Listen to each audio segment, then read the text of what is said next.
ዩቲዩብ ላይ ወይም ቲክቶክ ላይ ስክሮል ስታደርጉ ያለምንም ካፒታል በባዶ የኦንላይን ቢዝነስ ጀምሩና በአንድ ወር ውስጥ በብዙ ሺህ ዶላር ስሩ የሚሉ ቪዲዮዎችን አይታችሁ ሊሆን ይችላል። እናም ይሄ ነገር እውነት ነው ወይስ ማጭበርበር? በዜሮ ካፒታል ምንም ኢንቨስት የምናደርገው ገንዘብ ሳይኖር እዚህ ኢትዮጵያ ውስጥ ሆነን የኦንላይን ቢዝነስ መጀመር ይቻላል ወይስ አይቻልም? ዛሬ ይህንን ሀሳብ ፍርጥርጥ አድርገን እንነጋገራለን። ያለምንም ማጋነን፣ ያለምንም ተረት መሬት ላይ ያለውን እውነታ የምነግራችሁ ይሆናል። ስለዚህ እስከ ቪዲዮ መጨረሻ ድረስ አብራችሁን ቆዩ። ምክንያቱም መጨረሻ ላይ ይህንን ነገር እንዴት በተግባር እንደምትጀምሩት ስቴፕ ባይ ስቴፕ አሳያችኋለሁ። ለማታውቁኝ መሐመድ አብዱ እባላለሁ። በዚህ ዩቲዩብ ቻናል ላይ አስተማሪ የሆኑ ቪዲዮዎችን በየሳምንቱ አጋራችኋለሁ። አሁን ወደ ቪዲዮ እንለፍ። በመጀመሪያ ትልቁን ጥያቄ እንመልስ። በዜሮ ካፒታል የኦንላይን ቢዝነስ ለመጀመር ይቻላል ለሚለው ጥያቄ አጭሩ መልስ አዎ ይቻላል የሚለው ሲሆን፣ ነገር ግን ብዙ ሰዎች ዜሮ ካፒታል ሲባሉ ምንም ነገር አያስፈልግም፣ ዝም ብለን በነፃ ነው የምናገኘው ብለው ያስባሉ። ይሄ ደግሞ ፍጹም ስህተት ነው። ምክንያቱም በዚህ ዓለም ውስጥ ከኖራችሁ ድረስ ቫልዩ አድ ስታደርጉ ነው ተመላሽ ሊኖራችሁ የሚችለው። ገንዘብ አላወጣችሁም ማለት ሌላ ነገር አያስፈልግም ማለት አይደለም። ሁልጊዜም አንድ ቢዝነስ ለመጀመር ሁለት አይነት ካፒታሎች ያስፈልጋሉ። አንደኛው የገንዘብ ካፒታል ሲሆን ይሄ የብር ጉዳይ ነው። ሁለተኛው ደግሞ የሰው ካፒታል ወይም የእናንተ ጊዜ፣ ጉልበትና እውቀት ነው። ስለዚህ በኪሳችሁ ብር ከሌለ በጊዜያችሁ በጉልበታችሁና በእውቀታችሁ መክፈል አለባችሁ። ብር የለኝም ብላችሁ አልጋ ላይ ተኝታችሁ ፊልም እያያችሁ የኦንላይን ቢዝነስ በዜሮ ብር ሊሆንልኝ አልቻለም ብሎ ማማረር እዚህ ላይ ይሰራል። አሁን ወደ ዋናው ነጥብ እንምጣ። እሺ ገንዘብ የለኝም ግን ጊዜና ጉልበት አለኝ የምትሉ ከሆነ እዚህ ኢትዮጵያ ውስጥ ሆናችሁ አሁኑኑ ልትጀምሩባቸው የሚችሏቸው 3 እውነተኛና በትክክል የሚሰሩ የቢዝነስ መንገዶች አሉ። እናም እያንዳንዱን በምሳሌ ላስረዳችሁ።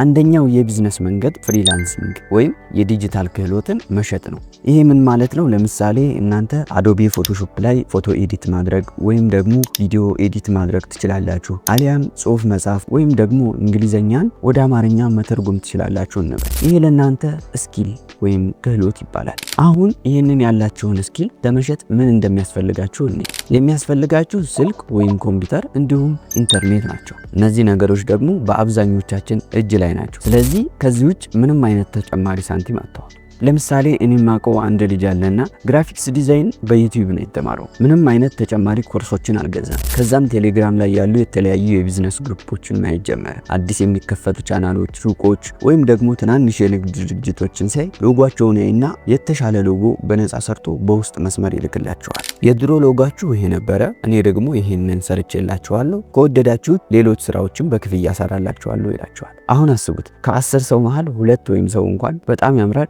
ሌላም ስራ ስላለን ትሰራልናለህ ቢሉት በቀላሉ ስራ አገኘ ማለት ነው። ይህንን ለማድረግ ይሄ ልጅ ምን ያህል ብር አወጣ ብለን ብናይ እንኳ ያወጣው ነገር ቢኖር ጊዜውንና ያንን ስኪል የተማረበትን ስልክ ብቻ ነው። እናንተም እዚሁ ሀገር ውስጥ ያሉ የቴሌግራም ግሩፖችን፣ የፌስቡክ ገጾችን ተጠቅማችሁ ሰዎችን በውስጥ መስመር እያናገራችሁ ስራችሁን አሳዩ።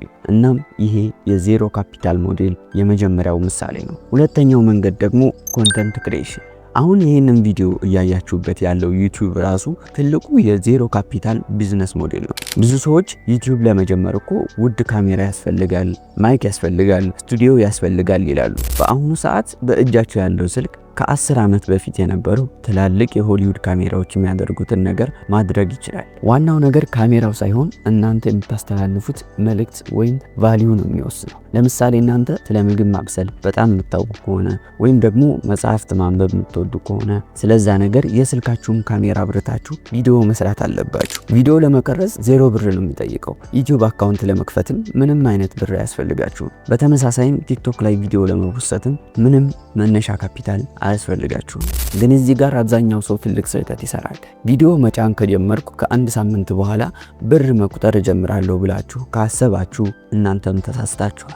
ይሄ ሎተሪ አይደለም ወይም ሌላ የእድል ጉዳይ አይደለም። ይሄ ትልቅ ቢዝነስ ነው። ዩቲዩብ ላይ ሰራተኞች አይደላችሁ። ማንም ሰው በወር መጨረሻ ደሞዝ አይከፍላችሁ። እናንተ ሲስተም ነው የምትገነቡት። ያ ሲስተም ደግሞ እይታዎችና ተከታዮችን ለማግኘት ጊዜ ይፈልጋል። ምናልባት 6 ወር፣ ምናልባት 1 ዓመት ሊፈጅ ይችላል። ግን አንዴ ትክክለኛ ተከታይ ካገኛችሁ በኋላ በቪዲዮ ላይ ከሚመጣው የማስታወቂያ ክፍያ በተጨማሪ የተለያዩ የሀገር ውስጥ ድርጅቶች ስፖንሰር ያደርጓችኋል። ቀጣይ ቪዲዮ ስትሰሩ የኛን ድርጅት አስተዋውቁልን እያሉ ይፈልጓችኋል። ይሄ ሁሉ የሚጀምረው ግን ዛሬ በኪሳችሁ ምንም ብር ሳይኖራችሁ በስልካችሁ ብቻ በመጠቀም ቪዲዮ መቀረጽ ስትጀምሩ ነው። ይሄም የሁለተኛው የዜሮ ካፒታል ቢዝነስ ሞዴል አይነት ነው። አሁን ደግሞ ወደ ሶስተኛው መንገድ እንለፍ። ሶስተኛው ሚድልማን ወይም ደላላ መሆን። ይሄ ደግሞ በጣም የሚገርምና እዚሁ አዲስ አበባም ሆነ በየክልሉ ባሉ ከተሞች ላይ የሚሰራ ቢዝነስ ነው። ባጭሩ ደላላ ልንለው እንችላለን። ለምሳሌ መርካቶ ውስጥ ወይም ደግሞ ቦሌ አካባቢ ያሉ ሱቆች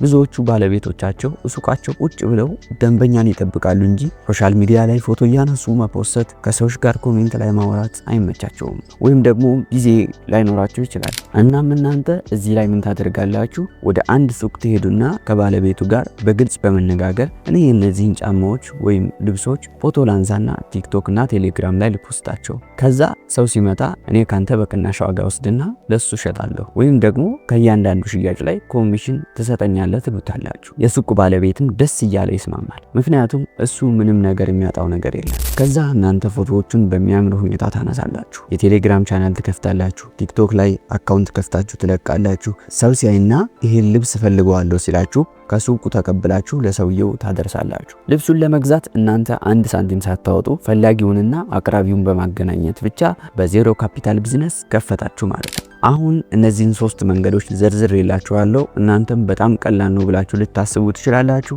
ነገር ግን እውነታውንም በግልጽ መነጋገር ስላለብን አሁን ደግሞ ስራውን ስትጀምሩ ስለሚገጥሟችሁ ፈተናዎች እናውራ። በዜሮ ካፒታል ቢዝነስ ስትጀምሩ የሚገጥማችሁ ትልቁ ፈተና ቸልተኝነት ነው። ብር ስታወጡ ለምሳሌ 100 ሺህ ብር አውጥታችሁ ሱቅ ስትከፍቱ ብሩን ላይከስርባችሁ ብላችሁ ጠዋት 12 ሰዓት ተነስታችሁ ሱቅ ትከፍታላችሁ። ግዴታችሁም ስለሆነ ትሰራላችሁ። በዜሮ ካፒታል ስትጀምሩ ግን ምንም ያወጣችሁት ብር ስለሌለ ሰነፍ የመሆን እድላችሁ ከፍተኛ ነው። ዛሬ ሰርታችሁ ኧረ ተው እባክህ ነገ ሰራዋለሁ ማለት ወይም ደግሞ ለአንድ ወር ሞክራችሁ ምንም ለውጥ ካልመጣ ኧረ ይሄ ነገር አይሰራም ብሎ የመተው እድላችሁ 90% ከፍተኛ ነው።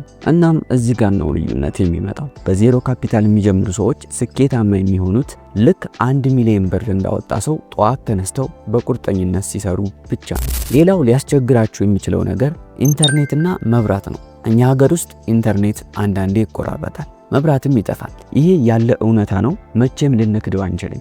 ግን ይህንን እንደ ምክንያት አድርጎ ቁጭ ማለት ደግሞ ምንም ትርጉም የለውም። መብራት ሲጠፋ ምን ማድረግ እንዳለባችሁ፣ ኢንተርኔት ሲጠፋ የት መሄድ እንዳለባችሁ ቀድማችሁ ማሰብ አለባችሁ። ለምሳሌ ካፌዎች አካባቢ ሄዶ በነፃ ዋይፋይ መጠቀም፣ ወይም ደግሞ መብራት ከመጥፋቱ በፊት ስራዎችን አዘጋጅቶ ማስቀመጥ ወይም ስኬጁል ማድረግ የመሳሰሉትን ዘዴዎች መጠቀም አለባችሁ። አሁን ወደ አክሽን እንምጣ። ዛሬ ይህንን ቪዲዮ ካያችሁ በኋላ ምን ማድረግ እንዳለባችሁ ስቴፕ ባይ ስቴፕ በቀጣይ ክፍል እንመልከት። ስቴፕ 1 ራሳችሁን ጠይቁ። እኔ ምን አይነት ስኪል ወይም ችሎታ አለኝ ብላችሁ አስቡ። ስክሪፕት መጻፍ ትችላላችሁ፣ ፎቶ ማንሳት፣ ወይስ ምንም አይነት ስኪል የላችሁ? ምንም አይነት ስኪል የለኝም ካላችሁ ደግሞ ዛሬውኑ ዩቲዩብ ላይ ገብታችሁ ቪዲዮ ኤዲቲንግ ፉል ኮርስ ወይም ዲጂታል ማርኬቲንግ ፉል ኮርስ ብላችሁ መማር ጀምሩ። ለአንድ ወር ሙሉ በየቀኑ 2 ሰዓት ከተማራችሁ ከአንድ ወር በኋላ እናንተ አዲስ ስኪል አላችሁ ማለት ነው። ስቴፕ 2 አንድ የሶሻል ሚዲያ ፕላትፎርም ምረጡ። ሁሉንም በአንዴ ለመጀመር አትሞክሩ። ወይ ቴሌግራም፣ ወይ ቲክቶክ፣ ወይም ዩቲዩብ አንዱ ላይ ትኩረት አድርጉና ፕሮፋይላችሁን በሚያምር ሁኔታ አስተካክሉት። ስቴፕ 3 በነፃ መስራት ጀምሩ። መጀመሪያ አካባቢ ሰዎችን ብር ክፈሉኝ አትበሏቸው። ችሎታችሁን ለማሳየት ሰዎችን በነፃ ማገዝ አለባችሁ። ለምሳሌ ለአንድ ትልቅ ዩቲዩብ ቻናል በነፃ ቪዲዮ ኤዲት አድርጉለት። እሱ ስራችሁን አይቶ ከተመቸው ቀጣይ ላይ ራሱ እየከፈለ ያሰራችኋል። ካልሆነም ይህንን ስራ እኔ ነኝ የሰራሁት ብላችሁ ለሌሎች ሰዎች እንደ ማሳያ ትጠቀሙበታላችሁ። ለማጠቃለል ያህል በዜሮ ካፒታል የኦንላይን ቢዝነስ መጀመር ይቻላል። እጅግ በጣም ብዙ ሰዎችም ህይወታቸውን በዚህ ቀይረዋል፣ እኛም አይተናል። ግን ይሄ በአቋራጭ መበልጸጊያ መንገድ አይደለም። ትዕግስት፣ ሃርድ ወርክና በየቀኑ አዲስ ነገር መማርን ይፈልጋል። በኪሳችሁ ብር ስለሌለ ብቻ ተስፋ መቁረጥ የለባችሁም። ትልቁ ካፒታላችሁ በእጃችሁ ያለው ስልክና አእምሮአችሁ ነው። እናም የዛሬው ቪዲዮ በጣም እንደሚጠቅማችሁ እርግጠኛ ነኝ። ለዛሬ የነበረን ቆይታ ይህንን ይመስላል። የእናንተንም ሐሳብ ማወቅ ስለምፈልግ ከነዚህ 3 መንገዶች ለእናንተ የሚቀላችሁን ኮሜንት ላይ ጻፉልኝ።